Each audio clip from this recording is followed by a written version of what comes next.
So don't worry or be embarrassed. Everybody is going to have a mouse issue in their house at some point in their life. If you've got mice and don't know what to do, don't freak out. You can do this. It's actually pretty easy. Now, there's a lot of different ways to trap mice in your home.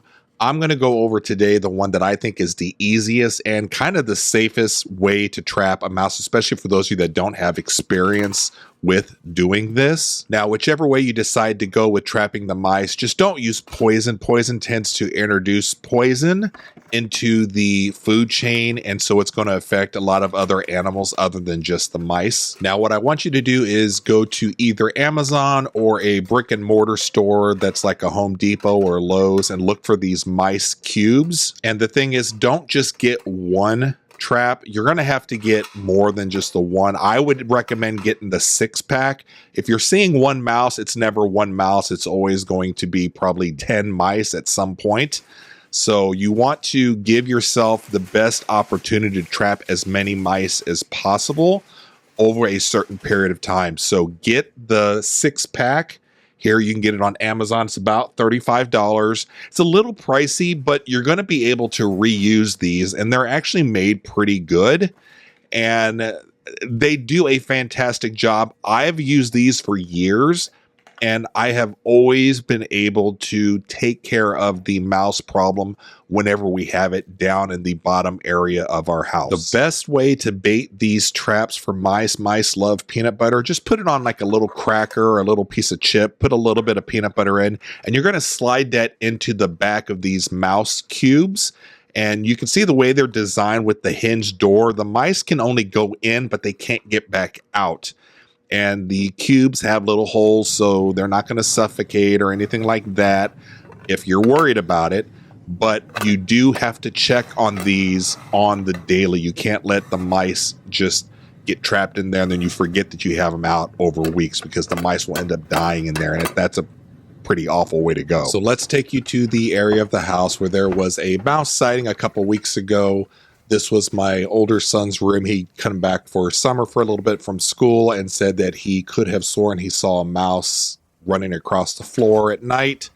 And I just now got to putting the traps out. So what you want to do is on all the sides of the walls, and mice love to run on the borders of the walls for protection, you're going to put your 5 or 6 or however many you have in the different areas of the walls. Again, you want them up against the baseboards because they're going to run up against those boards as they're making their way from point A to B, and they're going to go ahead and smell the peanut butter in there, the food in there. They're going to find themselves trapped inside.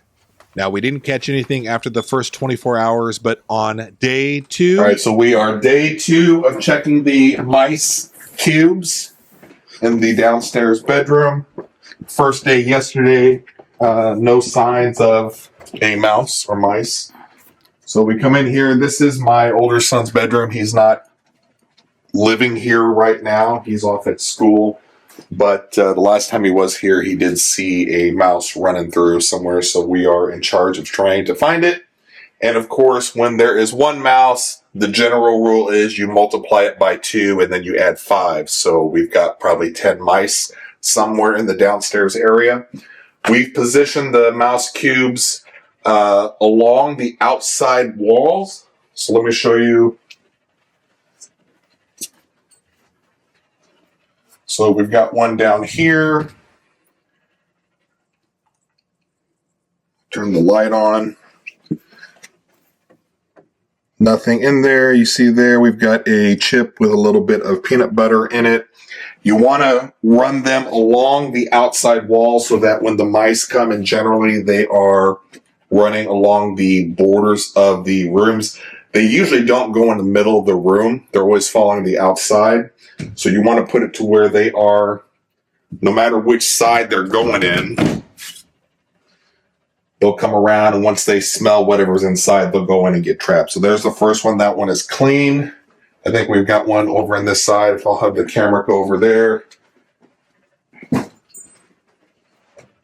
So you can see with the camera, that one there against the wall. Looks like we're clean. Chip is in there, peanut butter. So trap number 2. There's our dog Scout, who is not a mouse hunter.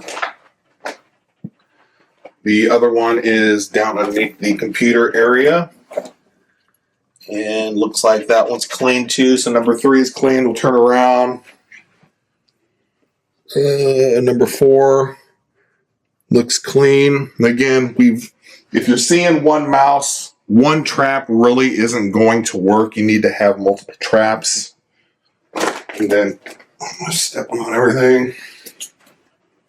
Number 5 actually looks like. Oh shit. Can you get in there and see that? I think we got something in there. Here, let me try to grab it.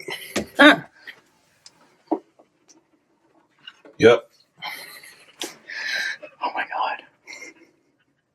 So you see that? If the camera's picking that up. Oh yeah. So the mouse has eaten most of the cracker and the peanut butter. It was just caught within the last 24 hours. There's a lot of condensation in there, so obviously heavy breathing. If we don't get the mouse out within the next, 12 hours or so, it'll probably die, which, you do what you need to do with the mice when you catch it.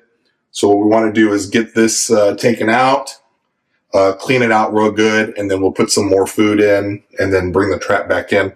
I'm guessing if we continue to do this over a week, we'll probably catch a few. I've always had really good success with these particular mouse cubes. So you can see there.